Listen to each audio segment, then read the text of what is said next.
ରାୟଗଡ଼ା ସହରରେ ନିଶାମୁକ୍ତ ଯୁବଶକ୍ତି ଅଭିଯାନ ବିଶ୍ୱ ହିନ୍ଦୁ ପରିଷଦ ଓ ବଜରଙ୍ଗ ଦଳ ତରଫରୁ ଅନୁଷ୍ଠିତ 30/11/2025 ତାରିଖ ରାୟଗଡ଼ା ନିଶାମୁକ୍ତ ସମାଜ ଗଠନ ଓ ସ୍ୱସ୍ଥ ଯୁବଶକ୍ତି ସୃଷ୍ଟି ପାଇଁ ବିଶ୍ୱ ହିନ୍ଦୁ ପରିଷଦ ଓ ବଜରଙ୍ଗ ଦଳ ତରଫରୁ ଆୟୋଜିତ ଏକ ବିଶେଷ ଗଣଦୌଡ଼ ଆୟୋଜିତ ହୋଇଥିଲା। ଯେକୌଣସି ପ୍ରକାରର ନିଶା ଆମ ସ୍ୱାସ୍ଥ୍ୟ, ବ୍ୟକ୍ତିତ୍ୱ ଓ ପରିବାରକୁ ନଷ୍ଟ କରିପାରେ ବୋଲି ସଚେତନତାର ବାର୍ତ୍ତା ପ୍ରସାର କରିବା ହିଁ ଏହି ଅଭିଯାନର ପ୍ରମୁଖ ଲକ୍ଷ୍ୟ।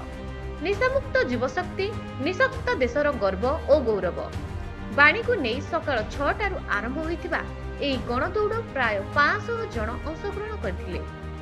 ଅଂଶଗ୍ରହୀମାନଙ୍କ ମଧ୍ୟରେ ରାୟଗଡ଼ର ବିଭିନ୍ନ ବିଦ୍ୟାଳୟର ଛାତ୍ରଛାତ୍ରୀମାନେ ମଧ୍ୟ ଭାଗ ନେଇଥିଲେ, ଯାହା ଯୁବପିଢ଼ି ମଧ୍ୟରେ ନିଶାମୁକ୍ତି ପ୍ରତି ବଢ଼ୁଥିବା ସଚେତନତାକୁ ପ୍ରକାଶ କରେ।